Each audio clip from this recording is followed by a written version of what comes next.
आज मैं गांव आई हूं और यहां पर देख रहे हैं सभी लोग एक दूसरे का हेल्प कर रहे हैं। नाश्ते में यहां पकौड़ी बनेगी और सब लोग मिल कर के लहसुन प्याज को छील रहे हैं। गांव में अच्छा लगता है जब सब मिल कर के काम करते हैं और एक दूसरे का हेल्प करते हैं और वह काम बड़ा से बड़ा रहता है, लेकिन बहुत जल्दी से काम ख़त्म हो जाता है। जब भी 3-4 लोग मिल जाते हैं तो 1 घंटे का काम रहता है, वह 15 से 20 मिनट में काम ख़त्म हो जाता है और एक दूसरे से बातें भी करते रहते हैं, अच्छा लगता है। अब पकौड़ी कैसे बनाया जाए उसको देख ले रहे हैं। एक थाली में 2 थाली में इसी तरह से प्याज कटा हुआ है। इस प्याज को धुल लेंगे। धुलने के बाद बेसन ले रहे हैं। 1 किलो बेसन है। इस बेसन को एक बड़े पतीले में डाल दिए हैं और इसको छन्नी से छान करके ही डाला जाता है, क्योंकि बारिश का मौसम है तो बेसन ख़राब होने का चांस रहता है। यह घर का बेसन है। इसको छन्नी से छान करके पतीले में डाल दिए हैं। अब जो प्याज काटी हुई है उस सबको प्याज मैंने ऐड कर दिया। इसमें पानी नहीं डालेंगे। प्याज को जब धुल लेते हैं इसके बाद बेसन में ऐड करते हैं। अब इधर एक खरबट्टा लिए हैं। इस खरबट्टे का ये पाथल का खरबट्टा है। इसमें लहसुन मिर्चा अदरक डाल करके कोटिंग कर लेंगे। इसको जब कूटते हैं तो यह छोटे छोटे टुकड़े में हो जाता है। इसे जार में डाल के ग्राइंड नहीं करेंगे। यह जब छोटे छोटे टुकड़े में रहता है तो इसका फ्लेवर बहुत अच्छा पकौड़ी में आता है, इसलिए इसे खरबट्टे से ही कूटेंगे।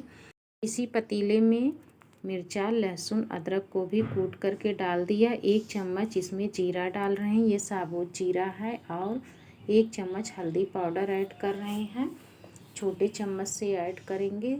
और इसके बाद 2 चम्मच नमक ऐड कर रहे हैं। नमक अपने रिकॉर्डिंग के अनुसार कम या ज़्यादा कर सकते हैं। 1 किलो बेसन है तो 2 चम्मच बड़े चम्मच बहुत आराम से नमक पड़ जाता है। 1/4 चम्मच अजवाइन डाल दीजिए। अजवाइन पकौड़ी का फ्लेवर बढ़ाता है। अभी इसमें देखे होंगे पानी मैंने नहीं डाला है। प्याज को धुलकर जब डाल देते हैं नमक भी ऐड करते हैं तो प्याज में पानी निकलता है। थोड़ा सा छींटा मार करके इसे हम अच्छे से मसल देंगे। और इसको देखिए यह कितना गीला हो गया है। इसी तरह से बैटर हमको चाहिए। बहुत ज़्यादा यदि ड्राई है तो थोड़ा सा इसमें पानी डाल सकते हैं। 2 चम्मच या 3 चम्मच पानी डालेंगे। यह बहुत आराम से इतने में गीला हो जाता है। जैसे पकौड़ी हम बनाते हैं तो वह अच्छे से बन जाता है, लेकिन ज़्यादा समय के लिए बैटर रख देते हैं तो वह गीला हो जाता है। इधर कढ़ाई में ऑयल डाल दिए हैं। यह मस्टर्ड ऑयल है। यह काफ़ी गर्म हो गया है। अब हाथ से मैं इस तरह से ले करके और इसे छोटे छोटे पकौड़ी या बड़ी बड़ी पकौड़ी बना सकते हैं। मैं मीडियम साइज़ की बना रही हूँ, ना बहुत छोटी है ना बहुत बड़ी है। और इसको मैं इस तरह से डाल रही हूँ। यह बहुत जल्दी से पक कर के तैयार होता है। जैसे मैं डाल करके खाली हो जाती हूँ यह पलटने के लिए एकदम तैयार है। इसको पकौड़ी बहुत जल्दी से पक जाती है। अगर ऑयल गर्म नहीं रहता है तो पकौड़ी अच्छी बनती नहीं है, वह फूलती नहीं है, तो क्रिस्पी बनती नहीं है और उसे ज़्यादा समय पकाना पड़ता है। जब भी पकौड़ी बनाएं ऑयल खूब ज़्यादा गर्म होना चाहिए। इस तरह से जब हम बनाते हैं तो ऊपर से हल्का सा ब्राउन रहता है और अंदर से बहुत ही क्रिस्पी बन के तैयार होता है। अब यह पक गया है। इसको उलट पलट करके हम निकाल ले रहे हैं। जब भी पकौड़ी रखें तो कोई बटर पेपर लगा दें, उसके बाद उसमें पकौड़ी ऐड करें तो इसमें ऑयल नहीं लगता है, सारे पेपर में आ जाता है ऑयल।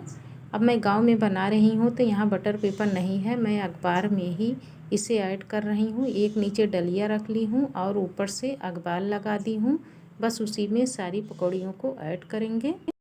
यह बहुत अच्छा पक कर के तैयार हो गया। अब इसे निकाल ले रहे हैं।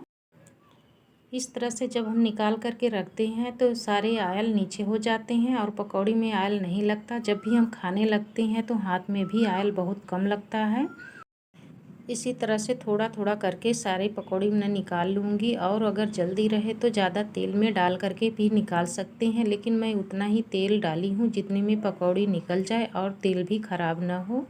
इस तरह से आप भी निकालें। ऑयल जो ज़्यादा दिन का पका हुआ रहता है वह ऑयल सेहत के लिए नुकसान करता है, इसलिए जब भी कुछ बनाएं तो ऑयल उतना ही डालें जितने में हम पका करके निकाल लें, फिर दोबारा उस ऑयल में ना कुछ बनाना पड़े।